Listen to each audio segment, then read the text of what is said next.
Good evening, everybody. Thank you so much for coming here tonight. My name is Emily Cohen. I'm the executive director at KHOL, and I'm super excited about this evening. It's the second annual live journalism event. Live journalism is what we're calling this, sort of going behind the scenes of our reporting. And the idea behind this event is to build understanding between our newsrooms and our audiences, our listeners, our readers. We're in an age of misinformation and mistrust with the media. And we thought one way to build more trust is to peel back the layers of how the stories get told and to humanize those telling the stories, our reporters. So we invited WYOFile and the News and Guide to join us here tonight, as we're all working towards the same goal: to provide citizens with the information they need to make the best possible decisions about their lives, their communities, their government.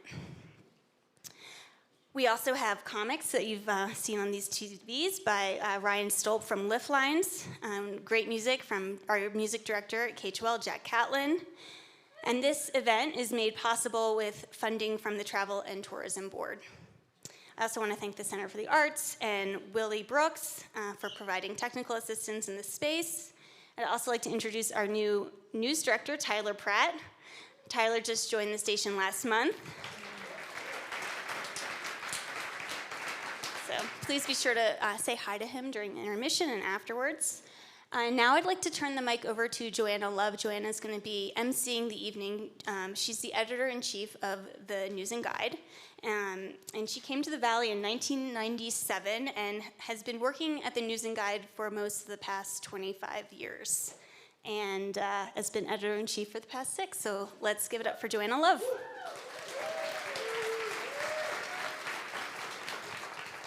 They provided a dais, how do you say it? Stage. So I'm going to get on it. Thank you guys so much for coming. Thanks to Emily and the whole KHOL staff for inviting the News and Guide and WYOFile to participate. We have collaborated in the past and look forward to collaborating more in the future with the news outlets that cover this valley and the rest of the state. I see some familiar faces in the audience. How many of you are working journalists? Please raise your hand. If you're working as a journalist, okay. If you have worked as a journalist in the past, raise your hand. Yes, friendly faces. If you're an elected official, raise your hand. Woo! All right, now put on your Teflon jackets, please. There will be a little talking about elected officials tonight, but you signed up for this. All right, journalists, have you ever seen that tabloid in the grocery store line, Us Weekly? And they have this little feature, celebrities. They're just like us. Yes. So journalists, they're just like you. We have families and friends and dogs and biases, We have feelings. We're humans. We are behind these stories. And so the news is created by people. It's told by human beings. And so I hope that comes across tonight, that the people who are creating your news are human, and we try to be aware. That's all we can do. There really is no such thing as complete impartiality. I would never write a story the same way Whitney would write a story, because she and I are different people. So that being said, if you ever think that the news is being told through a lens that you don't appreciate, we always love to hear from you. Write a letter to the editor. Or give us a call. So journalists are champions of the First Amendment. Journalists are listening, questioning, skeptical. Journalists use multiple sources to excavate the truth. We lay out facts that empower you people to take action. Journalists are writing the first draft of history. Journalists have the power to capture people's attention when we tell them a story, and we have an obligation to wield that power wisely, responsibly, and as we're working in a world where trust in what we do is eroding, it's imperative that we work to gain and maintain your trust. More than 120 years ago, a Chicago humorist inspired the old journalism adage, "Comfort the afflicted and afflict the comfortable." So tonight's theme is power to the people, and we're here to talk about just that, how the work that we do empowers our democracy and our citizens. Journalists empower people by giving voice to the voiceless and holding those who hold power accountable. We act as watchdogs during public meetings, so you don't have to spend hours each week in the town hall or the county administration building or the state capitol in Cheyenne. Mike Kosmer will talk a little bit more about that. We report on what elected officials are doing with our money, what rules they enact. So the stories that you hear tonight are going to explore that topic of power. So you'll hear from a half dozen talented journalists, and we're going to read from a few of your stories that you jot down as well. There's a little basket back here on this table where you're invited to write about the topic of power. Cindy Harger, digital editor, is holding that basket up back there. Whoop, whoop, Cindy. All right, we want to make sure we have time at the end for your questions, so please hold those until the end. And if you would silence those powerful little pocket computers, away we go. Our first speaker is Mike Kosmer. Mike came to the Valley in 2012, and after 9 years at the News and Guide, has been working at WYOFile for the past year.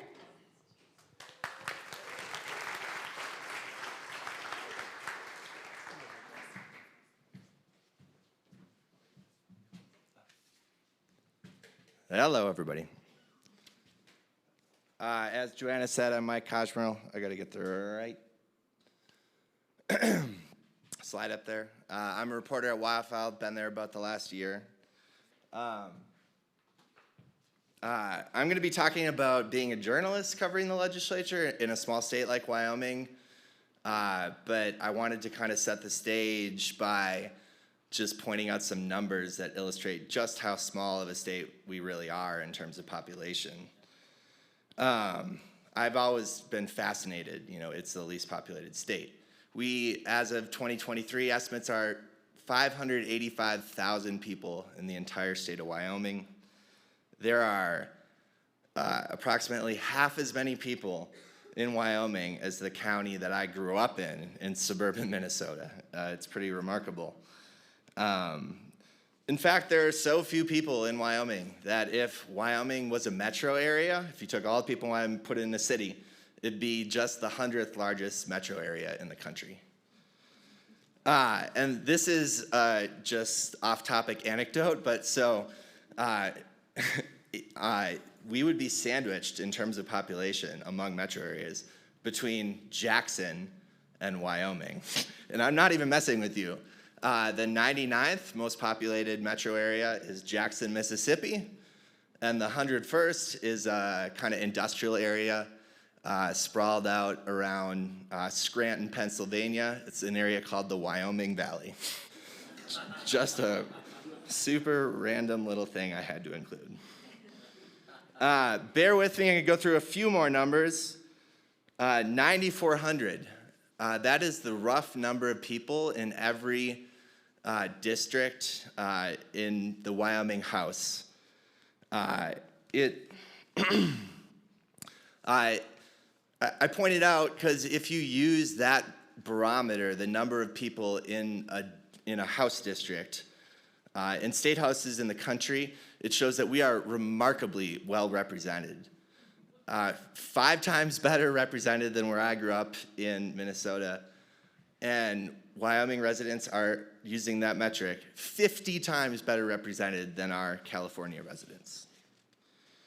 Our state house is basically made up of working citizen legislators, people like Jackson's Mike Yin.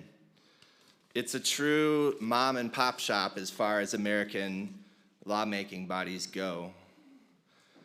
You know how in Jackson it's like kind of no thing to walk into a town council or a county commissioner, say if you're just like out grocery shopping.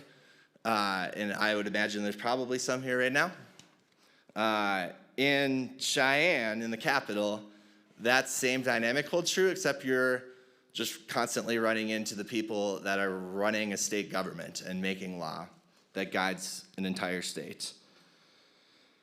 To illustrate that point, I've spent a good chunk of this winter down in Cheyenne covering the legislature, and I've run into your representative, Mike Yin, shopping for a hoodie at Target in Cheyenne.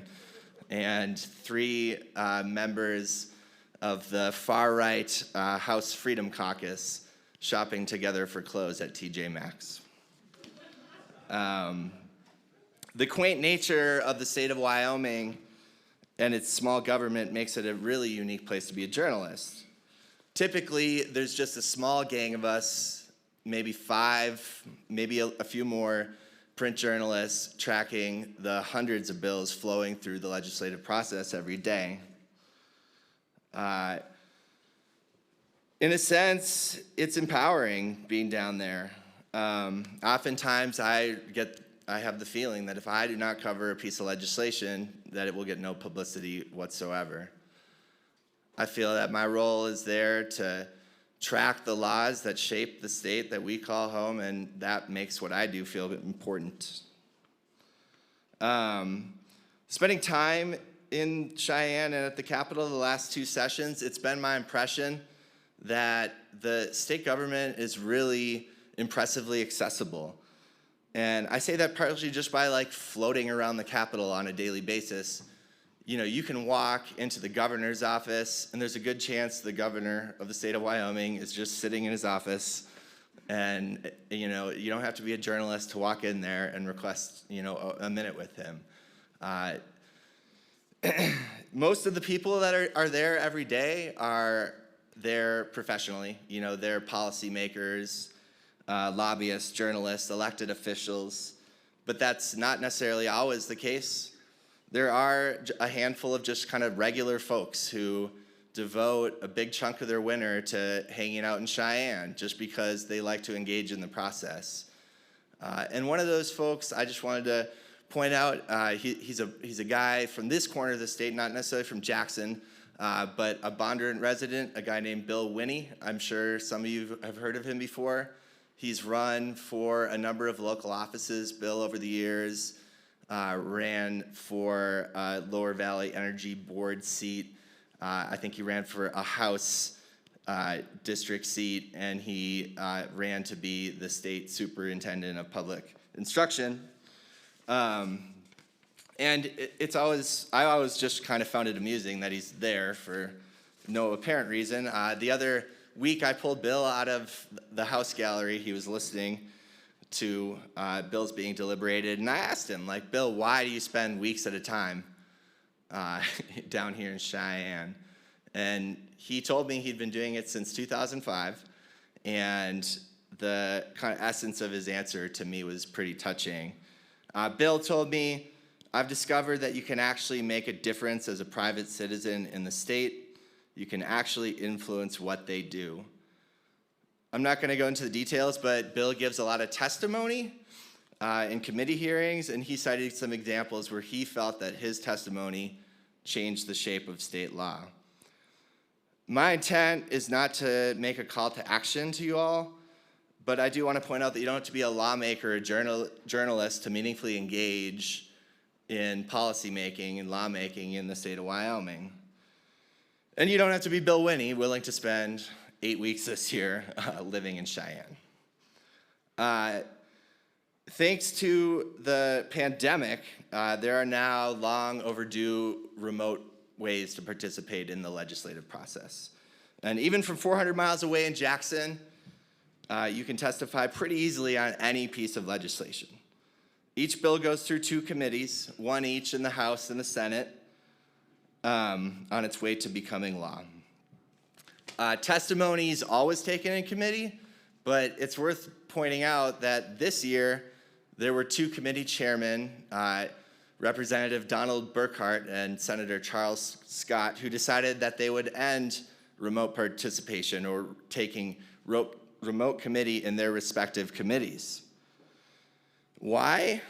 That's a really good question. Burkhart, a representative from Rawlins, told my colleague at WYOFile, Maggie Mullen, people get into this approach of, I don't want to go out of my way, but I want my voice heard. Well, put some effort into it, he said. In other words, drive to Cheyenne. Especially in the winter, it's not hyperbole to say that can be a deadly endeavor. I'll withhold my personal views on making it more difficult for the residents of Wyoming to shape the laws that shape their home. But if you have something to say about it, I am more than happy to help you get a hold of Burkhart or Scott. This session, Bill's working through Burkhart's Minerals Committee, did things like setting aside $1.2 million for the state of Wyoming to intervene in lawsuits involving the closure of coal-fired power plants. Again, I'm not here to air my personal grievances, but you could make the argument that that is a handout to a dying industry with an outsized influence over the state of Wyoming. Another prospective law, this one routed through Scott's Senate Education Committee, has come to be known as the Don't Say Gay Bill. Think what you may about that, just don't try to comment on it from afar. This year, there were nearly 500 different pieces of legislation drafted by Wyoming lawmakers. And as of this afternoon, there were still 203 of them that were alive. I'd encourage all of you to look through the list. They're all on wyoledge.gov. It's a pretty handy site for the most part. And if you do a little research, you might find that some of the legislation was copy and pasted from other conservative state statute books. Other bills address boogeymen, politically charged issues that do not have much impact on the citizens of Wyoming. Yet other legislative proposals might stem from religious beliefs that are not your own. I'm not trying to be all negative and doom and gloom, and I do also guarantee you that there are pieces of legislation addressing real needs that you believe in and would support. But take a look at the list of legislation. I'm serious. There are still 2.5 weeks to go before a lot of these draft bills become law, or they don't, and they die. And always, if that task seems too overbearing, you have the option of reading and hearing about the reporting that the select few bills, journalists like myself and the rest of the panel have the capacity to cover. You can do just that at WYOFile.com, jhnewsandguide.com, 891khol.org. And thank you for listening.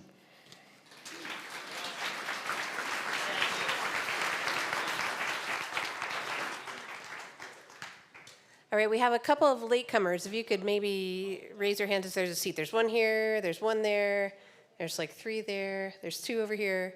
Okay, awesome.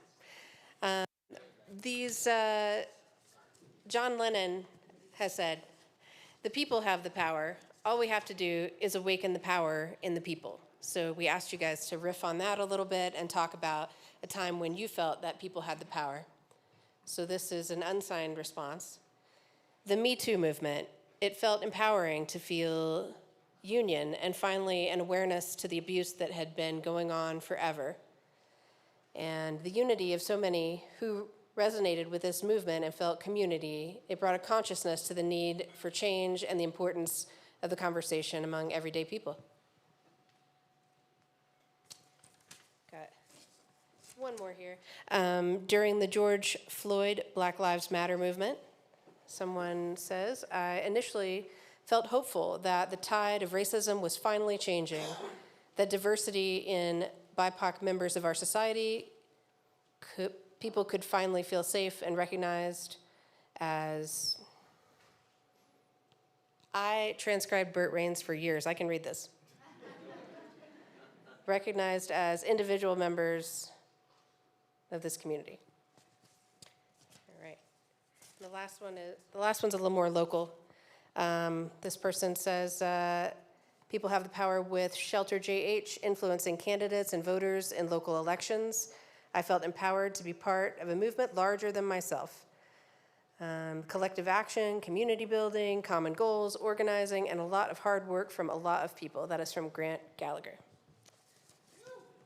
You. Yeah. All right, up next we have a KHOL reporter who is fairly new to the Valley. She started her career in journalism in the print world in Bend, Oregon. She got some radio experience as part of NPR's Next Generation program and now works as a reporter and producer for KHOL. Please welcome Hannah Merzbach.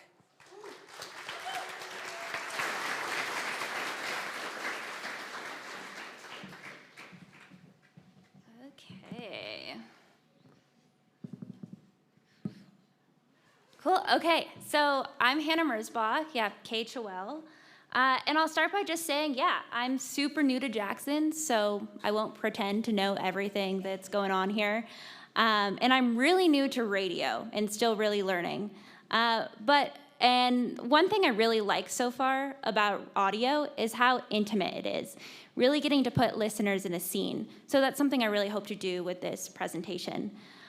One thing I did know when I moved to Jackson is I really wanted to highlight the diversity and experiences in this town related to housing, economic means, and much, much more.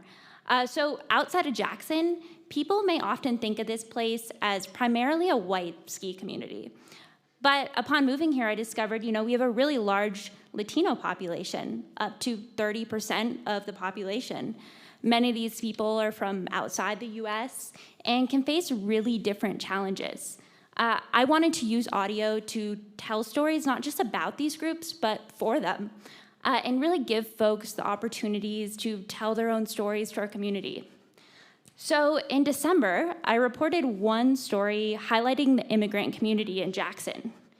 This story really dives into who exactly is stepping up to fill in the gaps and resources for these groups. It's about an immigrant resource center and programs to reunite families across borders. It highlights common themes in the immigrant experience and was shared on stations across the region. This story starts in the Jackson Hole Airport. When I go there, I'm a radio journalist, so I'm going around collecting sound, setting a scene. Often this means just going around with my headphones and microphone, just, seeing what I find. These are things like airport announcements, sounds of people wrestling through, ticket agents. With radio, while we're trying to document what people say, we're also really trying to capture a moment and document how they're saying it. That day in the airport was a somber scene. These are some of the people that were there. There were families, they were huddled by a Christmas tree, and they were saying goodbye to some of their grandparents who were going back to Mexico. Sometimes as a journalist, you have time before showing up somewhere where you can really be developing relationships with your sources, but oftentimes you're just showing up and trying to kind of develop those relationships on the fly. This was one of those times, and I just do that by trying to be as transparent, friendly as possible. So this is one person who opened up to us. Her name's Rosa Preciado. She's lived in Jackson for years, but she's been unable to see her family in Mexico due to her documentation status. I'm not fluent in Spanish, so KHOL's Emily Cohen helped report this story, and she translates here. Mis papás pudieron estar con mis hijos, pudieron estar con mis sobrinos, con mis hermanas, y nos gustó mucho. My parents could be with my children. They could be with my nieces and nephews, with my sisters. We really enjoyed it. So her parents were able to come to Jackson thanks to a new program from the Mexican government. They're trying to reunite elders with their families in Jackson, and all of these families have roots in Tlaxcala, which you might have heard of before. It's Jackson's sister city now. The state as a whole is in central Mexico, and Jackson and Tlaxcala actually have a lot in common. We both have snow-covered peaks, a small population, and a cowboy culture. Jackson has one of the only reunification programs in the US with Tlaxcala. We actually have the second largest Tlaxcaltecan population in the country, about 1,500 people. And we're second only to New York, the state. So I spoke to a Mexican official, and she actually said that their government is opening up an office in Jackson specifically to help immigrants get documents like visas and passports. So oftentimes folks who are living in the US, if they leave the US, they'll risk not being able to be let back in. So this office will have people from Mexico going back and forth, bringing documents like birth certificates, helping them to get their visas and passports, that kind of thing. So another person I spoke to was Alex Perez. You can see this is his family, his mom and dad, his daughter are on the screen. Alex came to Jackson 15 years ago from Tlaxcala, and he said having an office like this would be really helpful. You have to do a lot of things to get a legal document from Mexico, and sometimes it's impossible. So if they open that office with those kind of programs, it's going to be more easy for us to live here eventually. So the Immigrant Resource Center is still looking for an office space in Jackson. They were hoping to open earlier this year, but as we all know, it's not always easy to find somewhere to rent here. But in the meantime, they're continuing programs like this to reunite families across borders. Still, goodbyes are hard. And as a journalist in that airport, I got to witness those goodbyes. As a journalist, I try my best to be unbiased, try to keep a certain distance from a story, but at the same time, you get to be part of these really intense moments in people's lives, and, goodbyes are emotional. So here's one grandparent saying goodbye to her grandkids.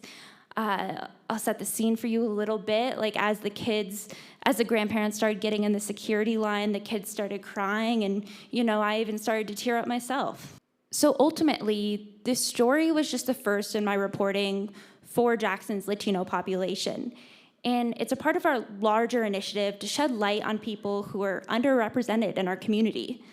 I really appreciate these sources who shared their stories with me.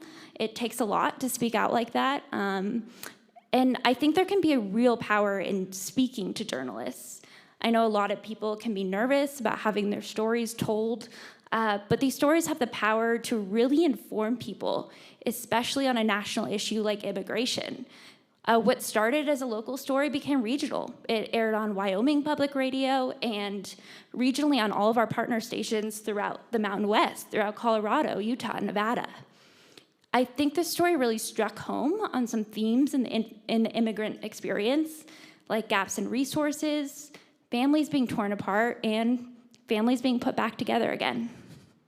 So I'll end this with how I signed off that story. Hannah Merzbach, KHOL News. Yep.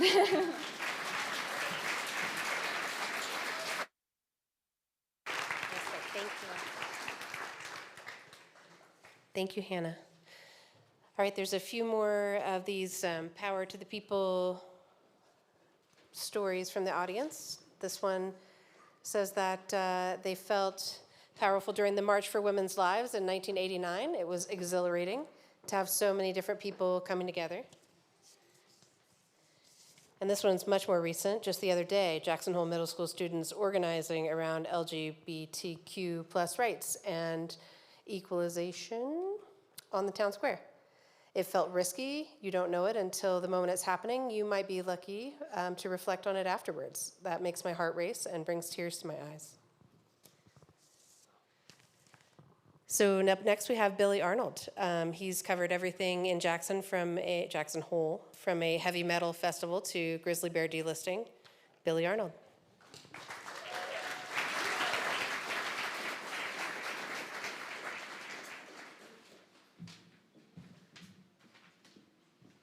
How's it going, everyone? Like Joanna said, one sec. I'm Billy Arnold. I'm the environmental reporter at the News and Guide. I've been there for about 4 years and had a bunch of different jobs while I was there. But tonight I wanted to talk with you all about kind of a common theme that's followed me throughout my time in journalism, which has been actually entirely with the News and Guide. And that's this idea of tips and ways that you all can influence, what we cover and what we write about. So I wanted to start by I wanted to tell you 4 stories about how tips that I received from members of the public led to stories later on. And the first begins with a brown envelope. I was in the middle of covering, I was the arts and entertainment editor at the time, and if you picked up the scene section and you were looking for controversy, generally I would recommend you go to the A section. But this was one of the few controversies I covered as the arts and entertainment reporter, and it was about the Grand Teton Music Festival. At the time, 3 musicians had been asked not to return.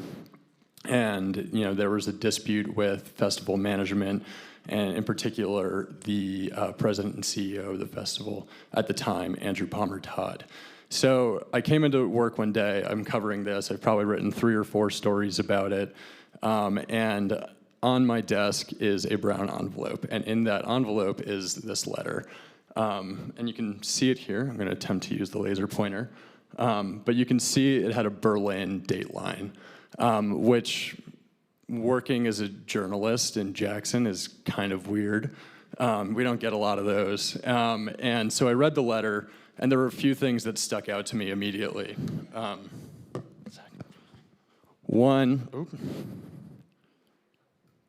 we'll get to that later.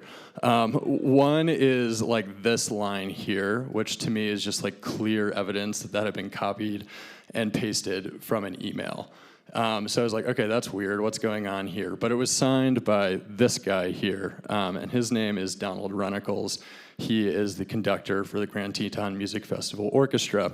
And what the letter said, and it was signed by him, was basically that he, like the musicians, had some concerns about how this guy here, Andrew Palmer Todd, was running the festival.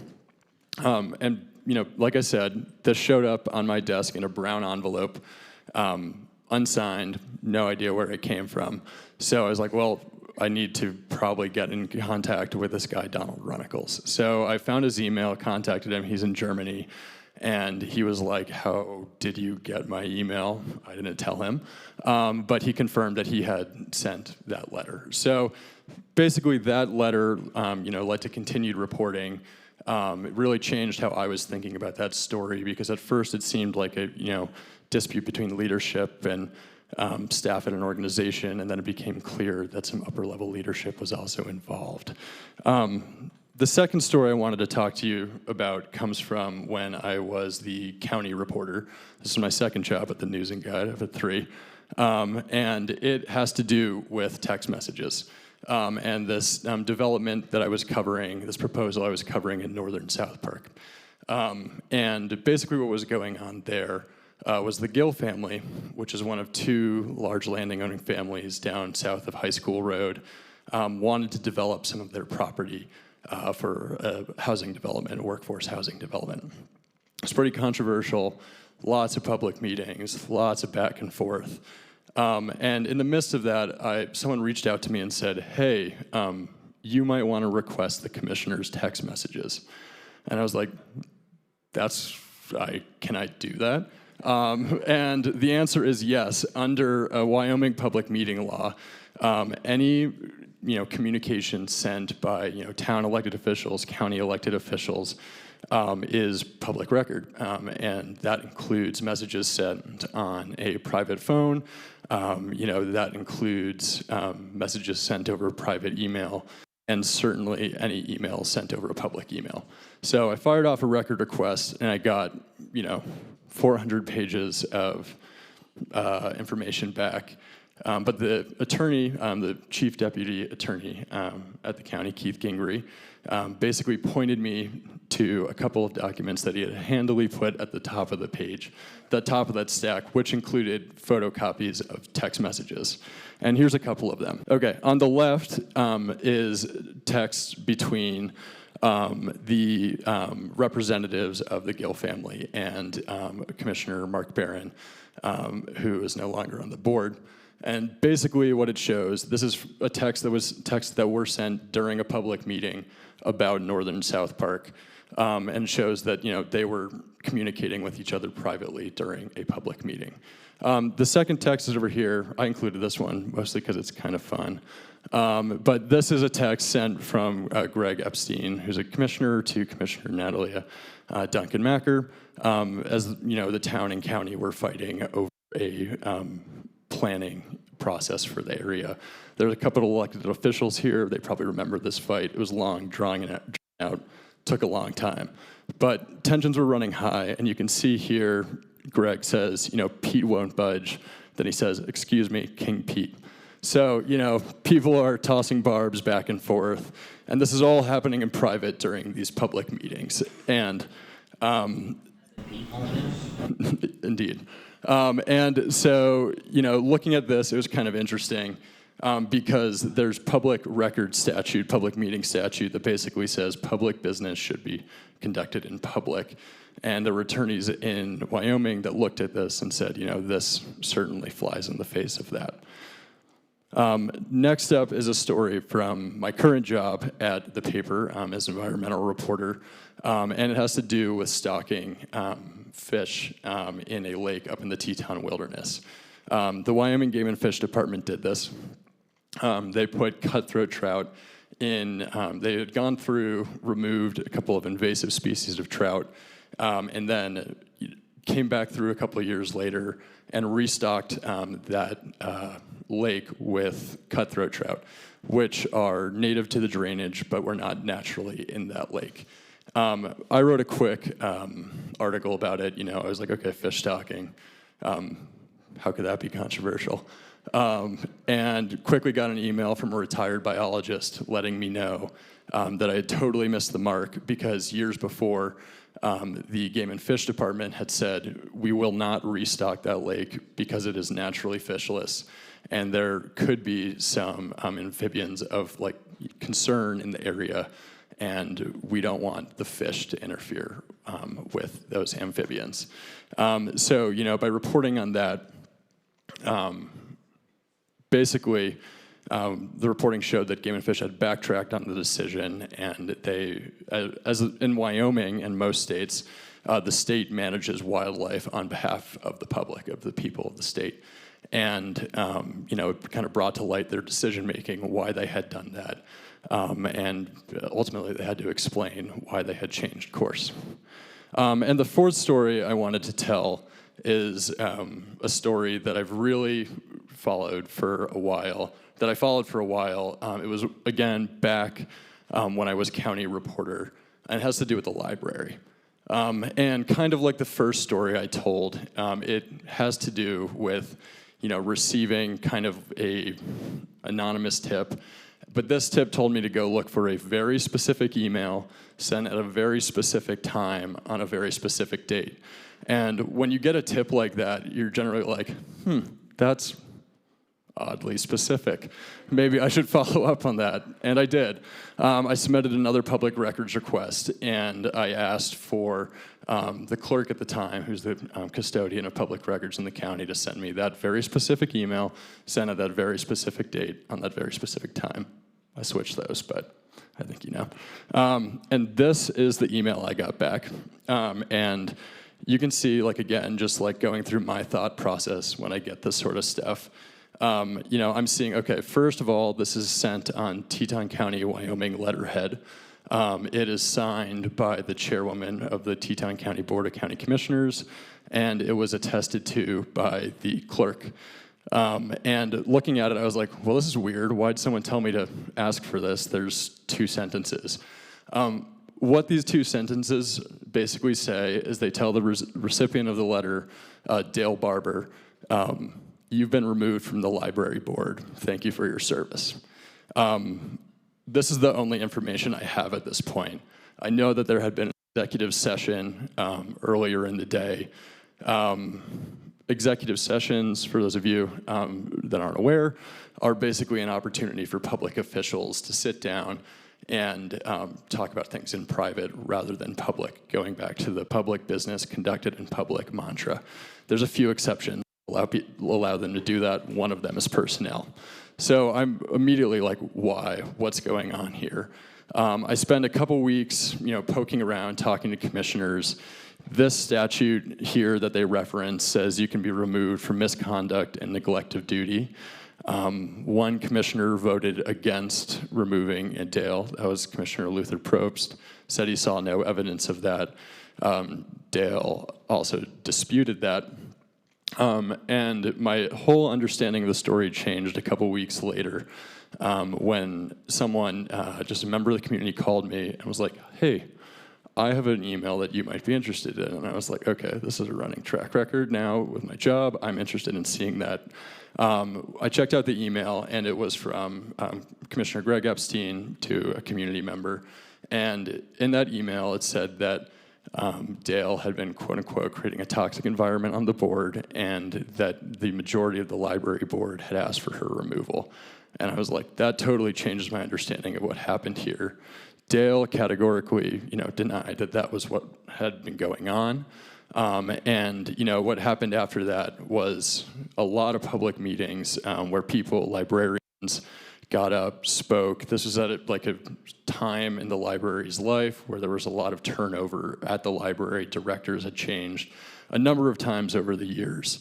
And ultimately, amid all this publicity, Dale made the point that the county commission had removed her from the board, but nobody had told her that they were considering removing her from the board. And this is Dale. The guy that took this photo is sitting back there. Notice it's characteristic moody tones. Yeah, so this is Dale. And Dale got a lawyer. She crowdfunded $10,000, and she sued the county commission. It's not necessarily that Dale won her case because it was never decided in court, but there was a preliminary hearing and a judge ruled that her case had merit and could be heard further. And again, her case comes back to nobody told me I was being removed. Ultimately, the commission reinstated her to the board. She's, I believe, currently on the library board, and one of the few library board members that has worked for the library for 20 years. So all of that is to say, for papers, papers, radio reporters, online outlets like WYOFile, we are in the business of accountability. Why that matters is not necessarily about holding people's feet to the fire to, sell papers. It's really about, safeguarding public interest, whether that's in a public institution, like the county, like a national park, a national forest, or a private institution like the Grand Teton Music Festival. So long story short, that's my email, that's my cell phone, that's my work phone. If you have a tip, reach out. You might help make the news. And I just wanted to say that we need you just as much as you need us. So thanks a bunch.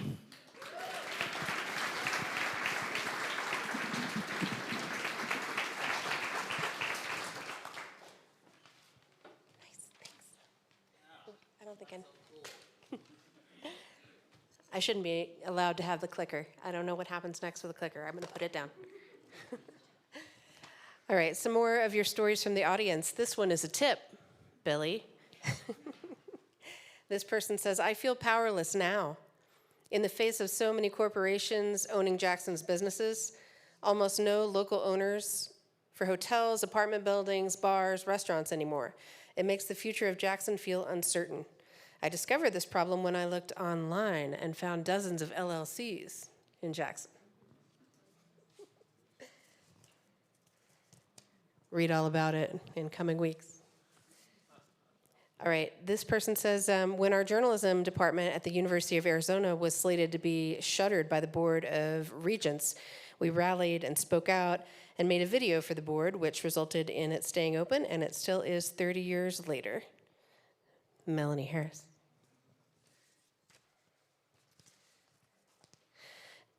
This person, Kelsey Person, says, I feel the most powerful when people had the power when abortion was banned in Wyoming, and we protested on the square when people took our power back. So the laws that Billy was talking about earlier are the Wyoming Public Documents and Open Meetings Act. There's lots of giveaways back here in the back.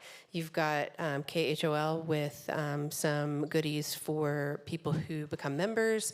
You've got some free things there for the News and Guide, and one of those is this pamphlet. If you're interested in Wyoming's Public Meetings Act and Open Documents laws, there's pamphlets right back there on the back table.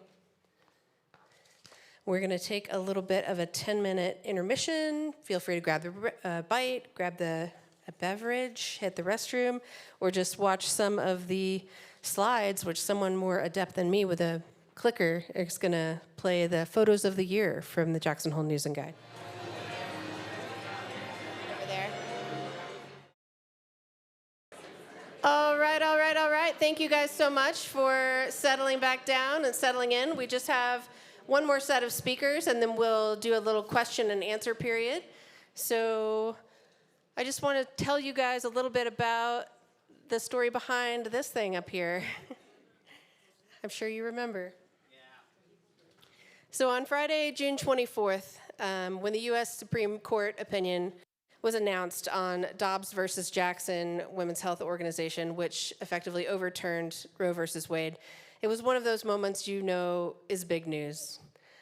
I got the news. I was driving back from having coffee with the sheriff. I took the phone call, and I was like, wow, it's one of those moments you just know, like, you know where you were when you get that big news, right? So then we were tasked with delivering that news to the people. So Jackson Hole Daily Associate Editor Will Pryor and I talked extensively about how we were going to present this. I mean, obviously it's on the front page. We checked our news judgment. Anything bigger than this happening? No, this is the front page. So we talked about our perceived biases. You know, how can you tell that I feel this way or you feel that way? But we know that it has to be a neutral headline, making that headline factual, giving people all the information they needed, and knowing that there were going to be some people who are extremely upset. You know, the sky is falling for a lot of women, and other people are rejoicing because of this news. So we just needed to try to balance those things. At that point, we were unsure what the image was going to look like, but within a few hours, abortion rights activists organized, and they set a rally. They showed up on Town Square. So this is what we came up with. That headline you'll see is bigger than our typical headline, and it's at the very top. It's above the fold. Typically, we would put a headline down here, kind of next to the story, but this is so big that, you know, we needed to have that headline front and center. So I think that large point size that you see in the font, for you geeks who know what I'm talking about with point size and fonts, that large size mirrors the outsized impact that this decision has had on our lives. So there's an ethical line that we talk about a lot in the newsroom. When you decide to become a journalist, you give up some things. You give up your ability to be an activist. You lose your ability to protest. You're not going to see any news and guide reporters holding those signs. But what we give up in that power, we have immense power in telling people's stories. So telling them fairly, and we just have immense responsibility to wield that power carefully, gently, and fairly. So our job is to get the information to you, and your job is to get involved. It's my pleasure to introduce two members of our photography and multimedia department, Catherine Zeisig and Brad Boner, who covered those protests and the ensuing lawsuit.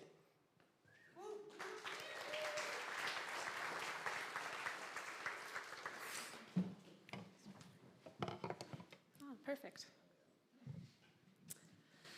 So just piggybacking off of Joanna real quick with where I was when I found all this out. I was coming off of a 10-day quarantine of COVID, and this was the first thing I came back into the world to, so that was fun. Anyways, I'm Catherine Zeisig. I really struggled with how to address this topic. As journalists, we're told from the beginning of our careers and schooling that we must be unbiased, objective, and in many ways, detached from the issues we cover. However, it is inevitable that we will be faced with covering issues that have a direct impact on our own lives. It is an undeniable truth. But as I'm sure any journalist here knows, we shove our own feelings and beliefs aside so we can do our jobs. And that is exactly what I did on June 24th when the Supreme Court overturned Roe v. Wade. I was scheduled to photograph the protest on Town Square, so I emotionally prepared, pulled myself together, and set out to do the one thing I could, my job. While wading through the sea of people, I met and talked to countless individuals who shared their stories with me. I met Frances Gerson, right here, a resident of Jackson of 18 years who knows these issues all too well. While looking back at the square, She told me a bit about herself and reminisced on a similar time half a century ago. Quote, "I fought this fight over 50 years ago, and I didn't think I'd have to do it again, but I'm willing."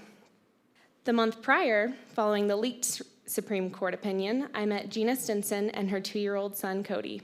Gina and her husband, Jake, spoke with me about how they were trying to explain to their son, in terms he could grasp, as to why mommy is so sad. Gina also told me about her own health challenges while carrying her 2 children. She suffered from hyperemesis throughout the entirety of both of her pregnancies, which resulted in numerous hospital visits as well as bed rest.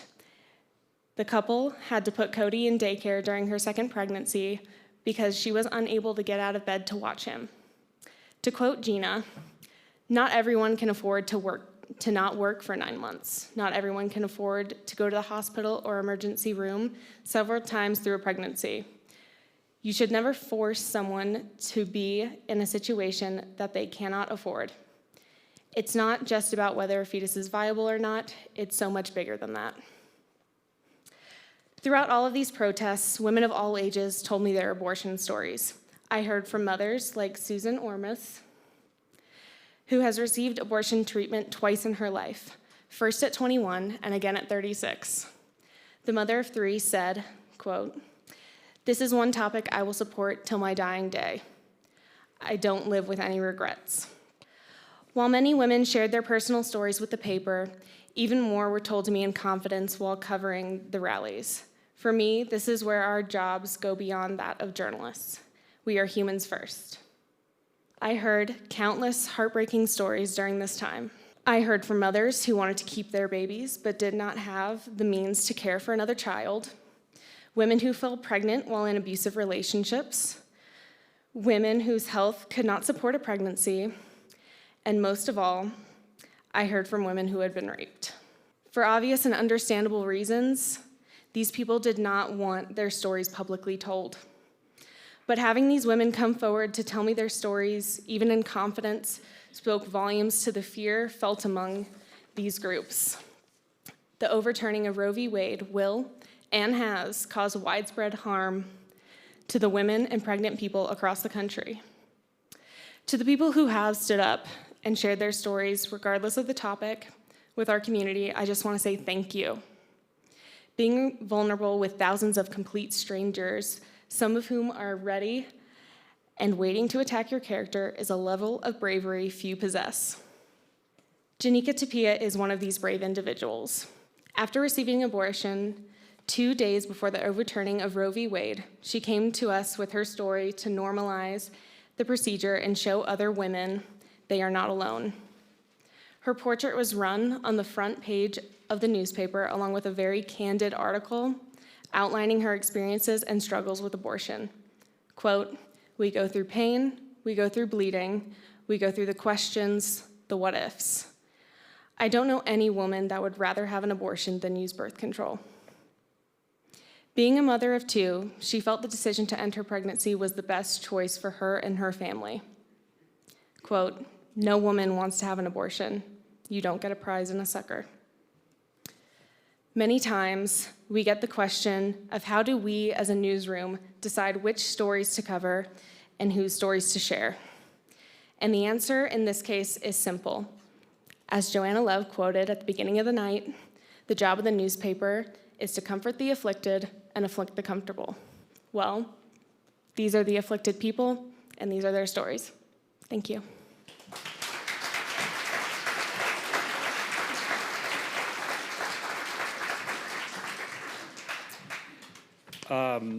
I'm Brad Boner. I'm the Director of Visuals at the Jacksonville News and Guide. A lot of you know me. How many people here have I taken their picture of? Oh boy, all right. Johnny, how are you, man? Good to see you. Thanks for coming. Living the dream. Good to hear it, man. I took pictures of Johnny like, what, 12 years ago? I think so. It's about that. All right. After the overturn of Roe v. Wade, a lot of states had trigger laws that restricted or outright outlawed access to abortion in their state. And of course, trigger laws started lawsuits started flying, challenging these laws. Wyoming had its own trigger law that had been passed during the legislative session last year and signed by the governor, and it was set to go into effect by the end of July. But just before that happened, a lawsuit was filed in our own backyard here in Teton County in Wyoming's 9th District Court seeking a temporary restraining order against the law going into effect.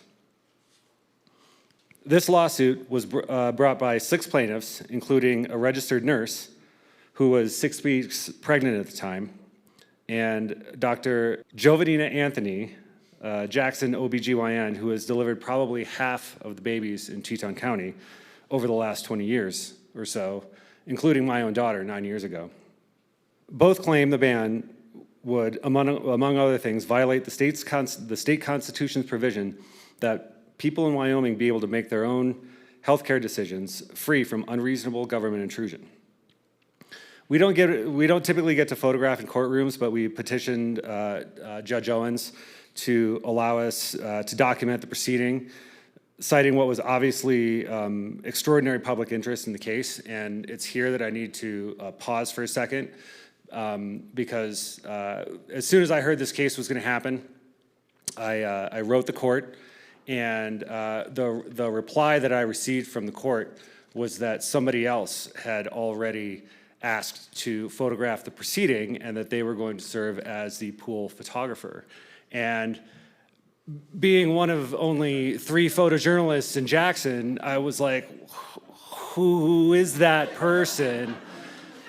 And when they got back to me, they said it was Angus Thurmer from WYOFile, my former boss, and who I concede is a much better journalist than I am, and very, very up on the punch, if you will. And so my second call was to Angus, and I appealed to his better nature and said that perhaps it would be better if a photojournalist focused on the hearing, and that way you could focus on your reporting for WYOFile. And after some hemming and hawing a little bit, he agreed, and we kind of switched places with the caveat that WYOFile got a byline on the photo credit. So moving right along. We don't typically get to photograph in courtrooms. I'd done it a few times. I did it in this case on the condition that I not be allowed to move around while the proceedings were going on, and I also used a mirrorless camera that basically, if you don't know what that is, it's a little bit different technology than a single lens reflex camera, and it's a silent shutter, so it doesn't make any noise when you take a picture. Again, I'd done it a few times, and I kind of knew what to expect. You know, this isn't like Scenes Out of Matlock or you know, A Few Good Men or anything like that. It's a windowless room. It's very quiet, and the proceedings are very deliberate and typically uneventful. So often the best that you can hope for is to get just a little bit of interaction with the attorneys. And you know, sometimes you get a little bit of interaction between the attorneys and their clients. Photojournalists always try to get pictures of all the important players of any given story, but the Wyoming Special Assistant Attorney General Jay Jurdy couldn't make the first hearing and on such short notice, and appeared via video conference from Cheyenne to defend the state. So this was the best image I was able to make of him from the first hearing. But he did, however, drive up from Cheyenne for a second hearing in person about 2 weeks later, which helped put more faces to the names of the subjects of the people involved in this story. Judge Owens subsequently ruled that the defendants faced, quote, possible irreparable harm, and issued a temporary restraining order at the end of the first hearing. And at these times, when a judge is giving their order, I'm typically focused on trying to get a reaction out of the defendant. And as Judge Owens issued the temporary restraining order, I photographed Dr. Anthony as what it seemed like a wave of relief washed over her. Her eyes closed for a long time, and then she put her head down. And I really, really thought that one of these images would be used on the cover of next day's paper, because I felt that it was about as much as motion would come out of the hearing. But after Judge Owens adjourned the hearing and all the journalists in the room made a beeline for the door so they could file their stories, my initial instinct was to follow them so I could get back to the office and file a photo to go with our own story. But I held back just as Dr. Anthony got up and moved to thank her attorneys. And after shaking her hands, she just stopped in the middle of the room, because I think the weight and the realization of what the temporary restraining order meant, it meant that she could keep serving her patients in the way that she always had, and it finally caught up to her. And just as Joanna mentioned earlier, when we judge something to be important and impactful, we try to convey that in how we present that information to our readers. In a subsequent hearing, Owens issued an injunction blocking enforcement of Wyoming's abortion ban until a full hearing of the matter later this year. This hearing was just the first step in a fight to keep abortion legal in Wyoming. And in the meantime, yet another ban on abortion, this one even more restrictive than the last, has recently passed the Wyoming House of Representatives and has been moved to the state Senate. My understanding is that this is a trigger ban to the trigger ban, in that it wouldn't even go into effect unless the current one, which is still in the courts, gets struck down. Long story short, this is a fight that we're likely to be covering for years to come. Thank you very much for listening. And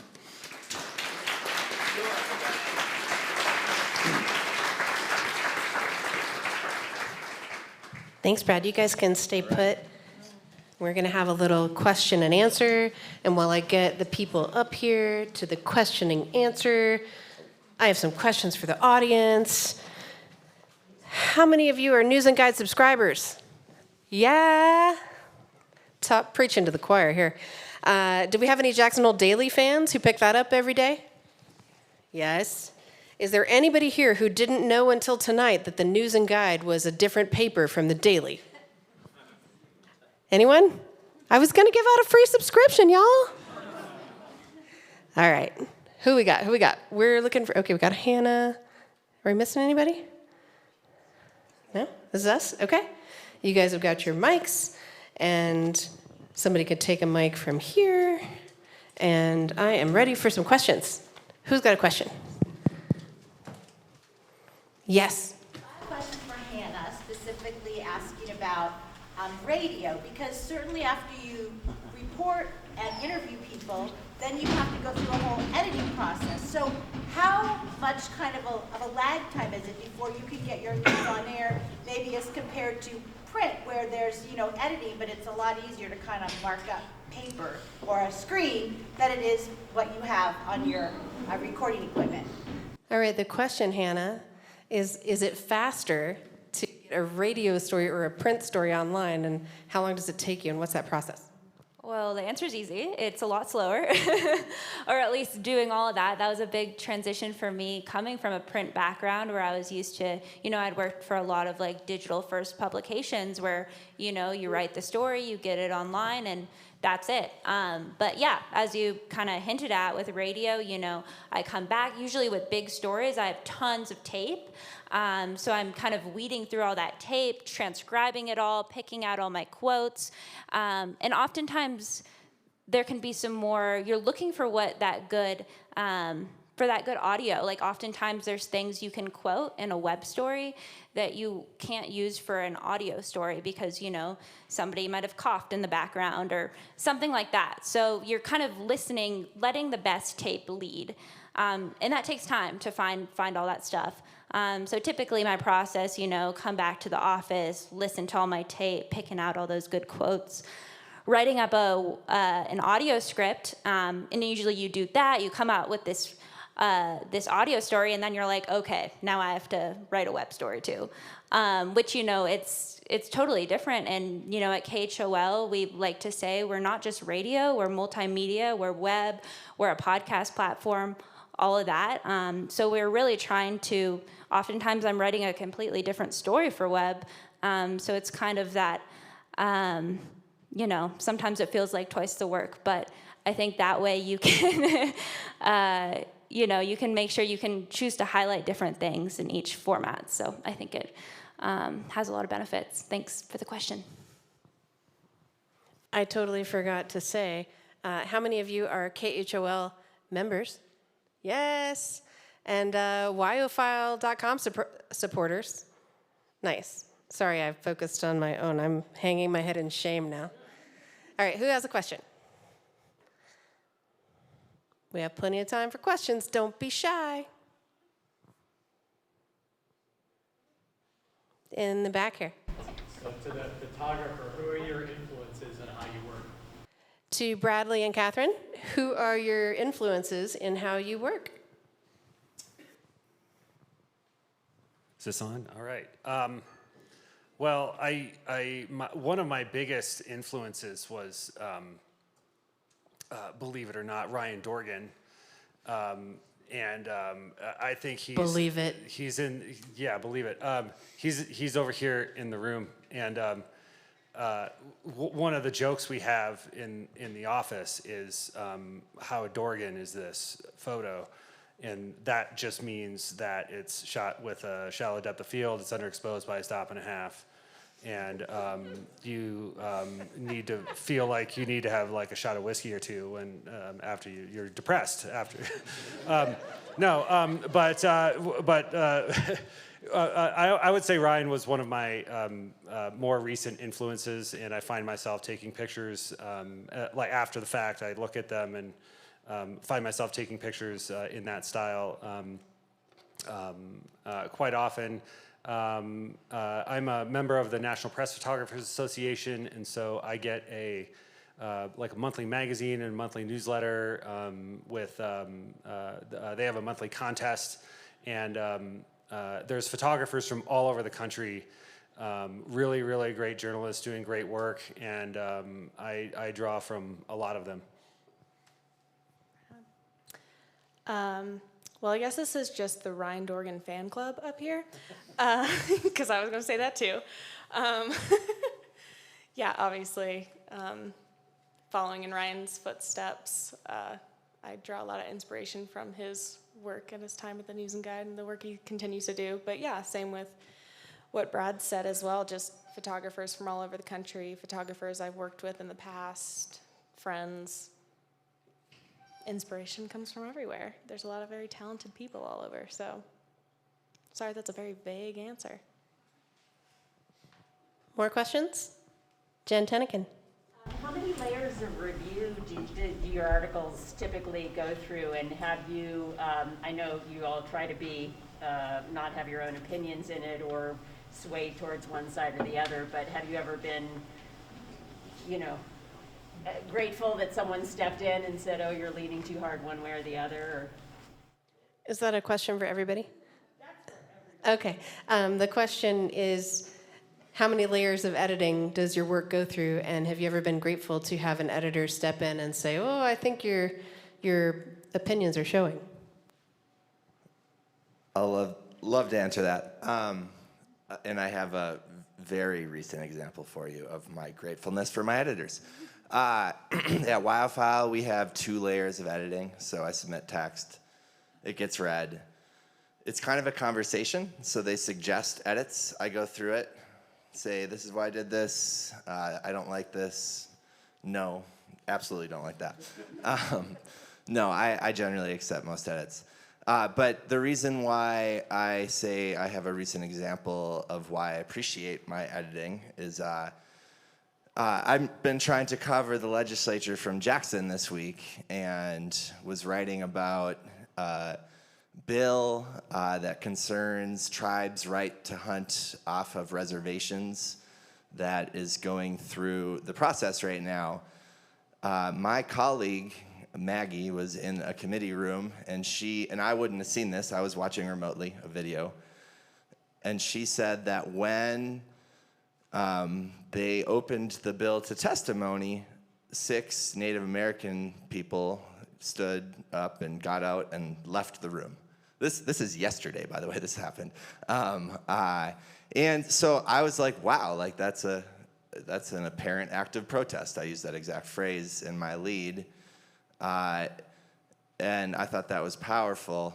So it got through one edit. The second editor, her name is Tennessee Watson, she astutely made the observation that there had been a group of diplomats from Uzbekistan in the legislature that day. And she said, how do you know that that was not this group of diplomats getting up at the exact time they asked for testimony on this bill? And I said, that's a great question. I don't.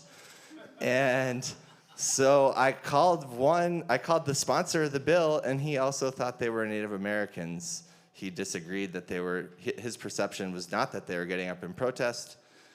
And then I texted a senator, and she said, that was the group of diplomats from Uzbekistan. So seriously, I mean, that almost published, and it would have been totally wrong, and it was caught by my editor on the second edit just yesterday. So damn, do I appreciate them. Yeah, so just to add to that, I think at the News and Guide we have a couple levels of review. Obviously we have two different publications. We have the daily and the weekly. The weekly being the Jackson Hole News and Guide, the daily being the Jackson Hole Daily. The review for both of them is pretty similar. We write a story.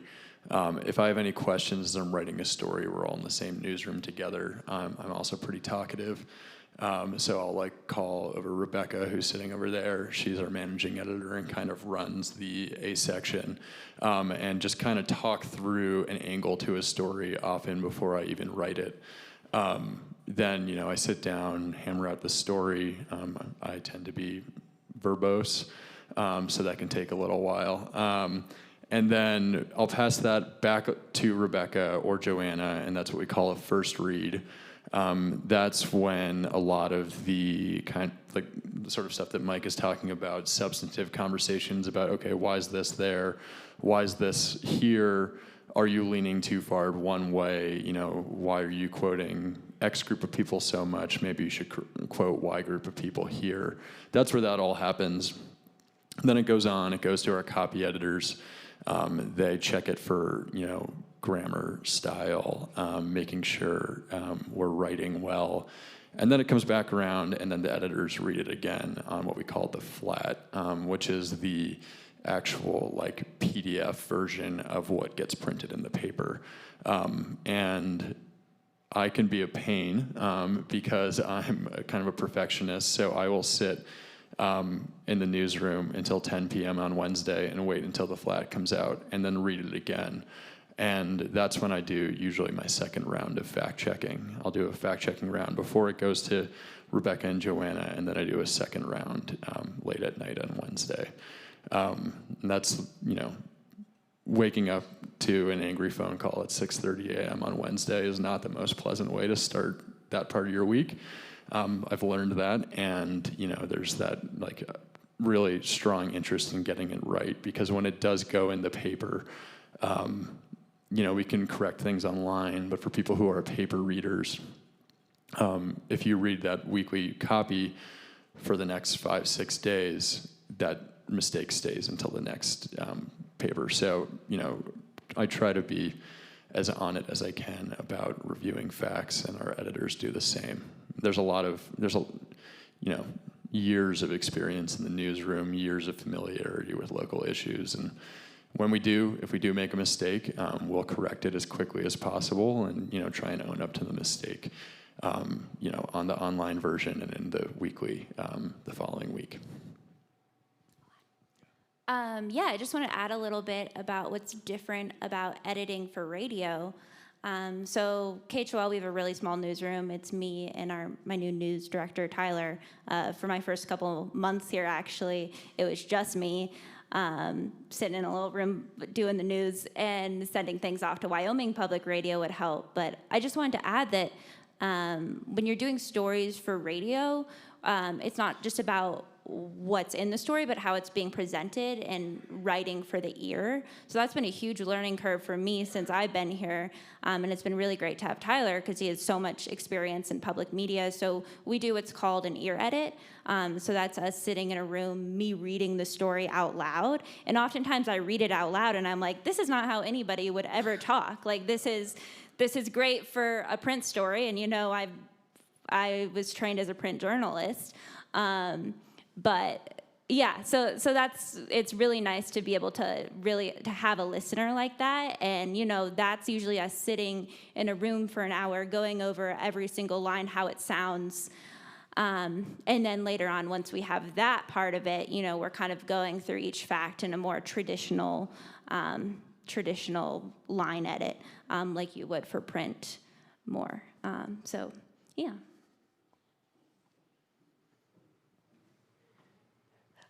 How do you know that? It's a favorite question of an editor to ask of a reporter. How do you know that these 5 Native Americans got up and left the room? How do you know that? I don't. Brad, Catherine, anything, or we'll just... I would just add that everybody needs an editor. Even the editor needs an editor. When Joanna writes something, if it's like a really quick breaking thing, she'll put it out on Slack, and our system is a system of checks and balances. And even Joanna will say, "I wrote this thing up real good," even if it's just like a Teton Pass closure or, you know, some quick breaking news thing, and she's the first one to jump on it. She'll put it on Slack, and either a writer or Rebecca, our managing editor, will have a second set of eyes on it.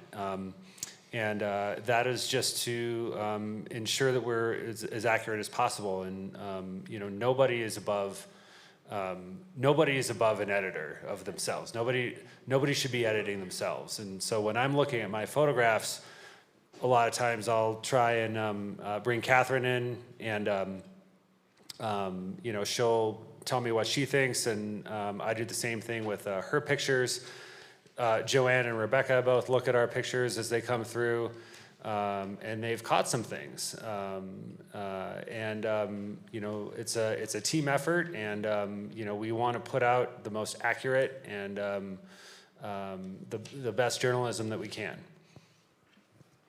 Okay, anybody have one more quick question, or we're ready to wrap up here? Last one, yes.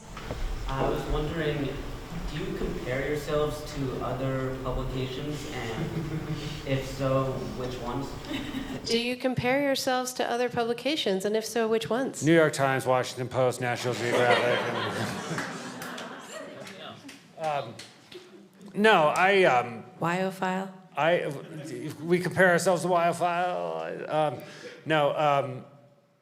I think that we have a pretty darn good newsroom in Jackson. I think this community is pretty lucky to have a pretty diverse set of journalists across a wide spectrum of medium, you know, radio and print and online only. And you know, obviously we look to other publications for you know, guidance and inspiration.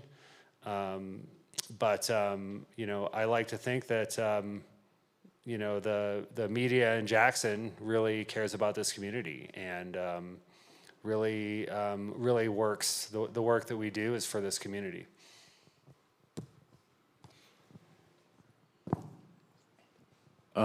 That's a hard yes. I like, you know, I wake up every day and I look first at the news and guide, and I, you know, typically read whatever I wrote the day before just to make sure I didn't totally mess something up.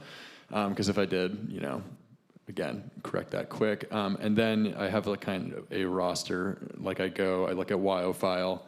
I in particular look to see what Mike wrote, because Mike had my job for 9 years. And so I'm like, you know, okay, well, what is Mike poking around on? And is that something I should be poking around on too? Or should I go poke around on something else? And then I look, you know, I'll look at Buck Rail. I look at what's going on in KHOL. I listen to their weekly podcast, Jackson Unpacked. because it's interesting to hear, like Hannah was saying, how radio reporters approach an issue versus a print reporter. And then, as far as like publications that I look up to, I think WYOFile's like longer form style of writing, I think is something is really valuable for the state. And then, I look to other nonprofit news outlets, like the Colorado Sun in Colorado. They do really phenomenal work. I'm from Connecticut originally, so I look at the CT Mirror, which is a similar publication to WYOFile, and the Colorado Sun, the Vermont Digger, a couple different publications just to see how they're approaching issues and, whether there are similar stories or similar styles of writing that I could use. I think all journalists, have their journalistic heroes. When I was when I was just getting into journalism, an inspiration for me was John McPhee. And believe it or not, I still consume, even after 9 years of working there, I still consume the News and Guide every Wednesday. And I certainly keep my eye on what's being published locally. On a statewide level, so WYOFile covers Wyoming issues. On a statewide level, probably the organization that covers the most ground, I hate to say it, is the Cowboy State Daily. They have a very large roster of journalists, and they have a huge output. But I would like to note that there are very different standards of objectivity and journalistic ethics. I'm not going to go more in depth on that because it'll just go downhill, but I do think that is a reality. Okay. Anything from Hannah? Yep. I just want to say, as someone who's new to Jackson, I feel very lucky to come into a community where there's such a thriving media scene. I think it's hard as a journalist. I often find myself feeling competitive, and I think that's healthy to have an air of competition here. I'm often thinking, if News and Guide comes up with one story, how can we find a different angle and cover it in a different way? And I think that's healthy to have, all these different publications that can do that, and then still come together and work together on things like this. I love being able to have, if I see that somebody at News and Guide did a really good job on a story or WYOFile, we have them into the studio and like to interview them about the work that we're doing and just kind of work together to amplify each other's stories because we're all working towards the same goal. I would just want to say one more thing that I think all of the media in Jackson is the News and Guide, KHOL, Buck Rail, we're all a reflection of our community, and we have a community that has high expectations. We have a very engaged community, and so that puts high expectations on us. And I don't think that we could do the work that we do if our community didn't care so much about what happened in their own backyard. Just to tie together a couple of things, a couple of the themes that we talked about, citizen engagement in their local government and tips.